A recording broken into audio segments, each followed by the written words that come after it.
알아두면 쓸데많은 그리스사 이야기. 16번째 이야기. 앞을 못 보는 음유시인 호메로스 세 번째 이야기. 세이른의 섬을 무사히 지난 후 오디세우스 일행은 트리나키아라는 섬에 도착했는데, 이 섬은 해양신 헬레우스가 신들의 소를 풀어놓고 기르는 곳이었습니다. 배고픔을 견디지 못한 오디세우스 일행은 그 소를 잡아먹었는데, 제우스는 이 소식을 듣고 화가 나서 오디세우스의 배에 벼락을 내려 배를 산산조각냈습니다.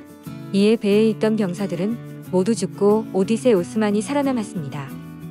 그는 파도에 떠밀리며 혼자 9날을 표류한 끝에 오기기아라는 섬에 도착했는데, 이곳에는 아름다운 요정 칼립소가 살고 있었고, 칼립소는 오디세우스를 사랑해 남편으로 삼고자 했습니다. 그녀는 오디세우스에게 영원한 젊음과 생명을 줄 테니 함께 살자고 붙잡았지만 오디세우스는 거절했습니다. 매일 해변에서 고향을 바라보며 가족을 그리워하는 오디세우스를 보고 칼립소는 결국 그를 놓아 주었습니다. 오디세우스는 섬에서 소나무를 베어다가 뗏목을 만들었고, 그 작은 뗏목을 타고 바다로 나갔는데, 그는 망망대해에서 무려 17일을 표류하다 18일째 되던 날 스케리아 섬에 도착하게 됩니다. 그런데 해안에 이르기 전에 뗏목이 부서져 오디세우스는 해안까지 헤엄을 쳐서 육지에 올랐고, 스케리아 섬의 나우시카 공주는 다 찢어진 옷을 입고 있는 초췌한 모습의 오디세우스를 발견했습니다. 그러나 그녀는 오디세우스를 적대시하지 않고 스케리아 섬의 왕 알키노우스에게 데려갔는데, 오디세우스는 알키노우스 왕에게 자신의 고된 여정을 이야기해 주었습니다. 이야기를 듣고 오디세우스의 의지에 감동한 알키노우스는 오디세우스에게 경의를 표하고 배를 한쪽 내주었는데, 오디세우스는 이 배를 타고 드디어 고향 이타카 섬에 도착했습니다. 트로이 전쟁이 10년, 바다 위에서 표류한 시간이 10년으로 오디세우스가 고향을 떠난 후로 20년이 흐른 만큼 고향은 그동안 많이 변해 있었습니다. 오디세우스가 트로이로 떠날 때 아기였던 아들 텔레마코스는 이미 청년이 되었는데, 전쟁이 끝났는데도 아버지가 돌아오지 않자 텔레마코스는 10년 동안 아버지를 찾으려 사방으로 수소문을 했습니다. 오디세우스의 아내 페넬로페도 20년 내내 남편이 돌아오기를 간절히 바랬는데, 주변 사람들은 오디세우스가 벌써 죽었을 것이니 어서 재혼하라고 재촉을 했습니다. 페넬로페와 결혼하면 이타카 섬의 왕이 될 수 있어 많은 귀족들이 그녀에게 청혼하려고 궁전으로 들어왔는데, 페넬로페는 그들을 쫓아내려고 여러 방법을 써봤지만 아무 소용이 없었습니다. 결국 그녀는 구원자 중에서 오디세우스가 남기고 간 활을 당겨서 쏠 수 있는 자와 결혼하겠다고 선언했는데, 그 말을 듣고 많은 구원자들이 힘껏 활을 당겨봤지만 활은 꼼짝도 하지 않았습니다. 그러나 모두 실패하고도 계속 기회를 엿보며 궁전에서 좀처럼 떠나려고 하질 않았는데, 이에 페넬로페는 어쩔 바를 모르고 하염없이 눈물만 흘렸습니다.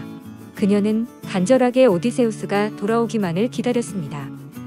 오디세우스는 이타카 섬에 돌아온 후 아들 텔레마코스와 먼저 만났는데, 아들에게서 아내가 처한 어려운 상황에 대해 듣고 화를 참을 수 없었습니다.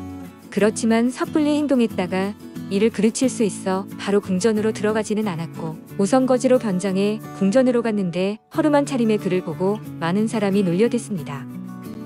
그러나 오디세우스는 말없이 자신의 활과 화살이 놓인 곳으로 가서 활을 들어올리고 한 번에 당겼는데, 그 모습을 보고 구원자들은 깜짝 놀랐습니다.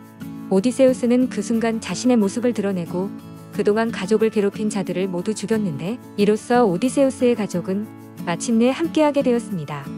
호메로스의 서사시 내용은 기원전 12세기경의 이야기이지만, 이야기 곳곳에서 나타나는 사회의 모습은 기원전 8세기의 그리스 사회와 일치합니다. 사회의 모습을 비롯하여 갑옷과 전함의 모양, 철기 사용 등은 모두 호메로스가 살았던 시대의 배경인 것입니다. 호메로스의 서사시는 단순히 영웅에 관한 전설이 아니라 당시의 문화, 정치, 사회생활 등을 엿볼 수 있는 역사적 가치가 있는 귀중한 자료인데, 호메로스의 일생은 알려진 바가 거의 없어서 여전히 논쟁이 되고 있습니다.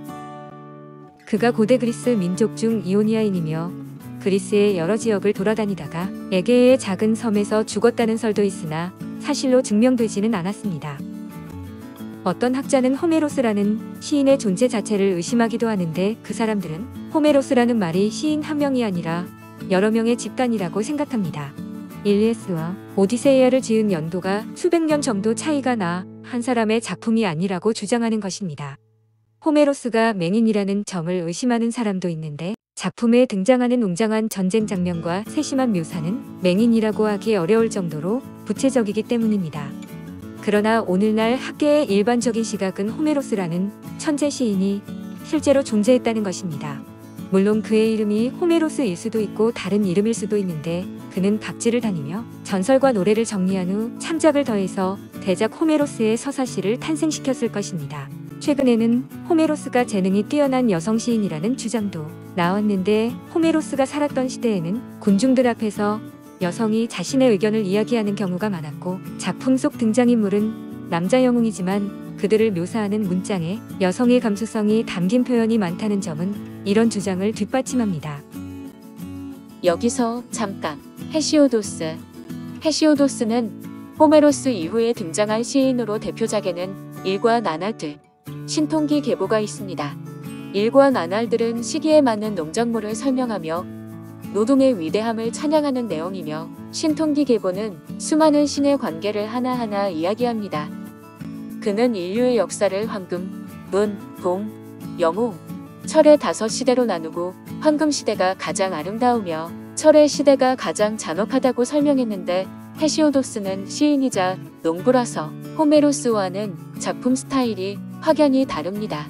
호메로스의 서사시는 이야기의 범위가 넓고 화려한 어휘를 사용하지만 헤시오도스는 자연스럽고 부드러우며 가벼운 느낌으로 이야기합니다. 호메로스는 바다를 항해하는 영웅들의 이야기를 찬양했고 헤시오도스는 밭고랑 사이에서 땀 흘리며 노동하는 것을 가장 큰 행복으로 여겼습니다. 17번째 이야기, 일리아스의 이야기를 믿은 하인이 슐리만으로 이어집니다.